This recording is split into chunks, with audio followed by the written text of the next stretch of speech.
SP TSP ಕಾಯ್ದೆ ಬಂದು 12 ವರ್ಷಗಳಾಯಿತು. 12 ವರ್ಷಗಳಲ್ಲಿ ಪರಿಶಿಷ್ಟ ಜಾತಿಯ ಅಭಿವೃದ್ಧಿ ಹಣವನ್ನು ರಾಜ್ಯ ಸರ್ಕಾರ ಸುಮಾರು 1.5 ಲಕ್ಷ ಕೋಟಿ ಹಣವನ್ನು ದುರುಪಯೋಗ ಮಾಡ್ಕೊಂಡಿದೆ. ಕಳೆದ 4 ವರ್ಷಗಳಲ್ಲಿ 2023-24ರಲ್ಲಿ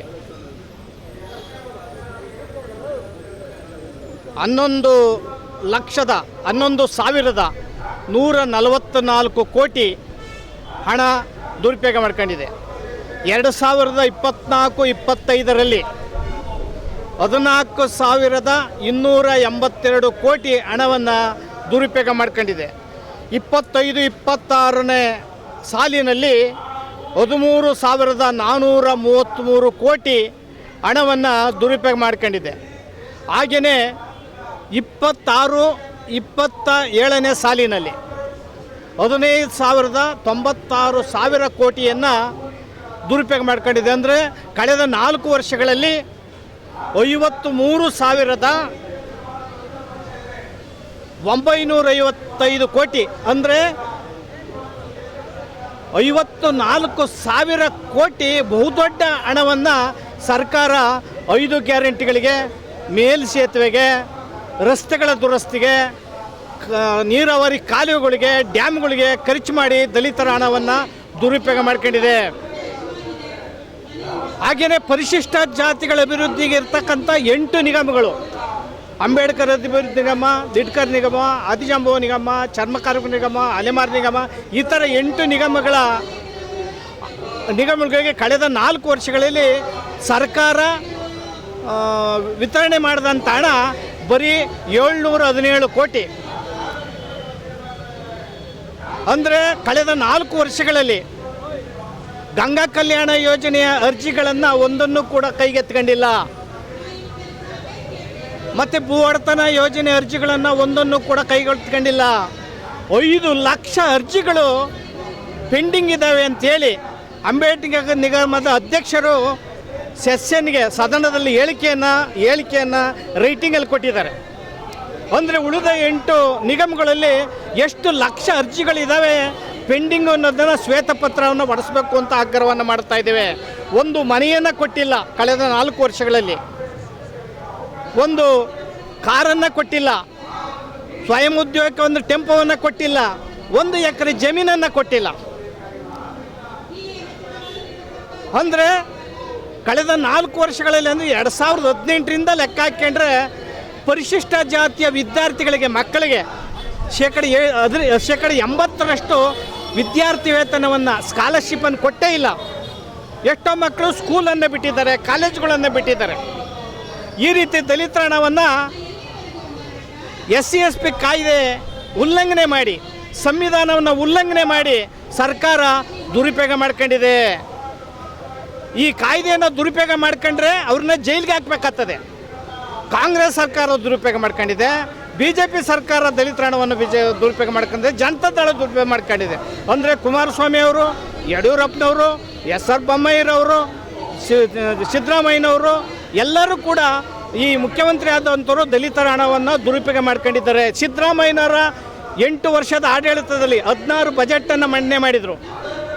ಅವರು ಸುಮಾರು 1 ಲಕ್ಷಕ್ಕೂ ಹೆಚ್ಚು ಬಹುದೊಡ್ಡ ಪರಿಶಿಷ್ಟ ಜಾತಿಯರ ಹಣವನ್ನು ದುರುಪಯೋಗ ಮಾಡ್ಕೊಂಡಿದ್ದಾರೆ. ಕೂಡಲೇ ಶ್ವೇತಪತ್ರ ಹೊಡಿಸ್ಬೇಕು. ಅಂದರೆ ಕಾಯ್ದೆ ಬಂದು 12 ವರ್ಷದಲ್ಲಿ ಬಡತನದ ರೇಖೆಯಿಂದ ಎಷ್ಟು ಜನ ಹೊರಗಡೆ ಬಂದಿದ್ದಾರೆ ಅನ್ನೋದನ್ನು ಮೌಲ್ಯಮಾಪನ ಮಾಡಬೇಕು ಸರ್ಕಾರ. ಅಂದರೆ ಓಟಿನ ರಾಜಕಾರಣಕ್ಕೋಸ್ಕರ ದಲಿತರನ್ನು ಓಟಿಗೆ ಬ್ಯಾಂಕಾಗಿ ಬಳಸ್ಕೊಳ್ಳೋದ್ರ ಮೂಲಕ ದಲಿತರ ಮೂಗಿಗೆ ತುಪ್ಪವನ್ನು ಸರಿ ಸುಮ್ಮನೆ ಕಾಯ್ದೆಯನ್ನು ತಂದಿದ್ದೀವಿ, SC/ST TSP ಕಾಯ್ದೆಯನ್ನು ಅಂತೇಳಿ ಮೋಸ ಮಾಡಿದೆ. ಇಲ್ಲಿ ನಾವು ಒತ್ತಾಯ ಮಾಡ್ತಾ ಇದ್ದೇವೆ, ನೀವು ಎಷ್ಟು ಹಣವನ್ನು ಬಳಸ್ಕೊಂಡಿದ್ದೀರಿ, ಕೂಡಲೇ ಹಣವನ್ನು ಹಿಂದಿರುಗಿಸಬೇಕು.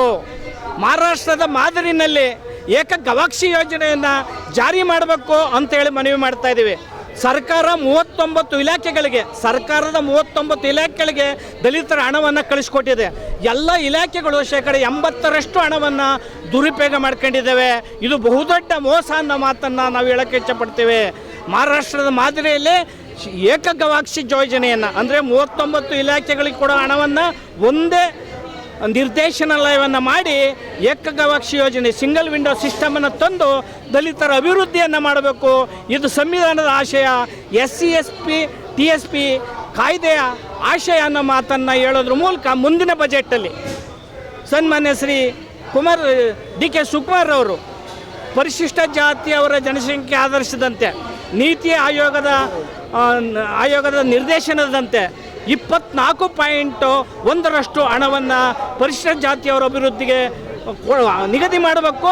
ಮತ್ತು ಅಷ್ಟು ಹಣವನ್ನು ಅವರ ಅಭಿವೃದ್ಧಿಗೆ ಆರ್ಥಿಕ, ಸಾಮಾಜಿಕ, ಶೈಕ್ಷಣಿಕ ಅಭಿವೃದ್ಧಿಗೆ ನೇರವಾಗಿ ಬಳಸಿ ಅವರ ಸಬಲೀಕರಣವನ್ನು ಮಾಡಬೇಕು ಅಂತ ಈ ಮೂಲಕ ಆಗ್ರಹವನ್ನು ಮಾಡ್ತಾ ಇದ್ದೇವೆ. ಕೇಂದ್ರ ಸರ್ಕಾರದಲ್ಲಿ ಕಾಯ್ದೆ ಇಲ್ಲ, ಕೇಂದ್ರ ಸರ್ಕಾರದಲ್ಲಿ ಯೋಜನೆಗಳಿಲ್ಲ, ಪರಿಶಿಷ್ಟ ಜಾತಿಯವರಿಗೆ ಅನ್ಯಾಯವನ್ನು ಮಾಡ್ತಾ ಇದೆ. ನೀತಿ ಆಯೋಗದ ಒಂದು ನಿರ್ದೇಶನವನ್ನು, ಯೋಜನಾ ಆಯೋಗದ ನಿರ್ದೇಶನವನ್ನು ಕೇಂದ್ರ ಮತ್ತು ರಾಜ್ಯ ಸರ್ಕಾರ ಉಲ್ಲಂಘನೆ ಮಾಡ್ತಾ ಇದ್ದೇವೆ. ಪರಿಶಿಷ್ಟ ಜಾತಿಯವರು ಜೀತದಲ್ಲಿದ್ದಾರೆ, ದೇವದಾಸಿಗಳಾಗಿದ್ದಾರೆ, ತಲೆಯನ್ನು ಮಲಮವರು ಅಂತ ಪದ್ಧತಿ ಇನ್ನೂ ಜಾರಿಯಲ್ಲಿದೆ. ಅವರಿಗೆ ಭೂರಹಿತರಾಗಿದ್ದಾರೆ, ಕೂಲಿ ಕಾರ್ಮಿಕರಾಗಿದ್ದಾರೆ, ಭೂಮಿಗಳಿಲ್ಲ, ಅವ್ರ ಮೇಲೆ ಕೊಲೆ, ದೌರ್ಜನ್ಯ, ಅತ್ಯಾಚಾರ ಅವ್ಯತವಾಗಿ ಇಡೀ ರಾಜ್ಯಾದ್ಯಂತ ನಡೀತಾ ಇದೆ. ವರ್ಷಕ್ಕೆ 2,000 ದೌರ್ಜನ್ಯಗಳು, ಕೊಲೆಗಳು ರಾಜ್ಯದಲ್ಲಿ ಪರಿಶಿಷ್ಟ ಜಾತಿಯವ್ರ ಮೇಲೆ ಆಗ್ತಾ ಇದೆ. ಸ್ವತಂತ್ರ ಬಂದು 75 ವರ್ಷಗಳಿಂದ ನೀವು ಯಾವುದೇ ಅಭಿವೃದ್ಧಿಗಳನ್ನು ಮಾಡಿಲ್ಲ. ಹೆಚ್ಚು ಕಾಂಗ್ರೆಸ್ ಸರ್ಕಾರ ದಲಿತರಿಗೆ ಮೋಸ ಮಾಡಿದೆ ಅನ್ನೋದನ್ನು ಹೇಳೋದ್ರ ಮೂಲಕ ಸಿದ್ದರಾಮಯ್ಯನವರು ಒಬ್ಬರೇ ಪರಿಶಿಷ್ಟ ಜಾತಿಯವರ 1 ಲಕ್ಷ ಹಣವನ್ನು ದುರುಪಯೋಗ ಮಾಡಿದ್ದಾರೆ. 12 ವರ್ಷದಲ್ಲಿ 1.5 ಲಕ್ಷ ಕೋಟಿ ಹಣವನ್ನು ಪರಿಶಿಷ್ಟ ಜಾತಿಯವರು ನುಂಗು ನೀರು ಕುಡಿದ್ದಾರೆ. ಇದು ಸಂವಿಧಾನದ ಆಶಯಕ್ಕೆ SC/ST TSPಯ ಒಂದು ನಿರ್ದೇಶನ, ಆಶಯ ಮತ್ತು ಅದರ ಉದ್ದೇಶಗಳಿಗೆ ಭಂಗ ಬಂದಿದೆ.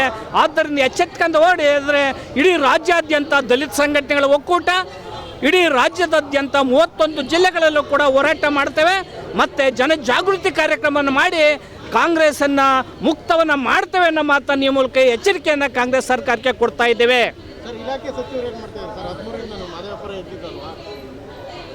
ನೋಡಿ, ಸಚಿವರುಗಳನ್ನು, ದಲಿತ ಸಚಿವರನ್ನ ಸುಮ್ಮನೆ ನೆಪ ಮಾತ್ರಕ್ಕೆ ಇಟ್ಕೊಂಡಿರ್ತಾರೆ. ಏನು ಮಾದೇವಪ್ಪ, ಮುನಿಯಪ್ಪ ಅಂತೇಳಿ ಸಿದ್ದರಾಮಯ್ಯನವ್ರು ಗದ್ದಿಸಿದ್ದನ್ನು ಕಣ್ಣಾರೆ ನಾವು ಕಂಡಿದ್ದೇವೆ. ಈ ಕೆಲಸವನ್ನು DK ಶಿವಕುಮಾರ್ ಅವರು ಮಾಡಬಾರ್ದು. ಅವ್ರಿಗೆ ಸಮಾಜ ಕಲ್ಯಾಣ ಇಲಾಖೆ ಯಾರಿಗೆ ಕೊಡ್ತಿರೋ ಅವ್ರನ್ನ ವಾಲಂಟ್ರಿಯಾಗಿ ಸ್ವತಂತ್ರವಾಗಿ ಬಿಡಿ.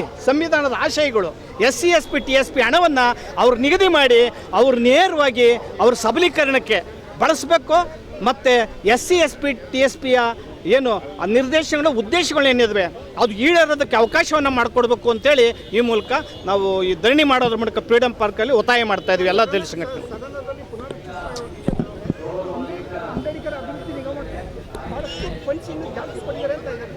ನೋಡಿ, 8 ನಿಗಮಗಳಿದ್ದಾವೆ.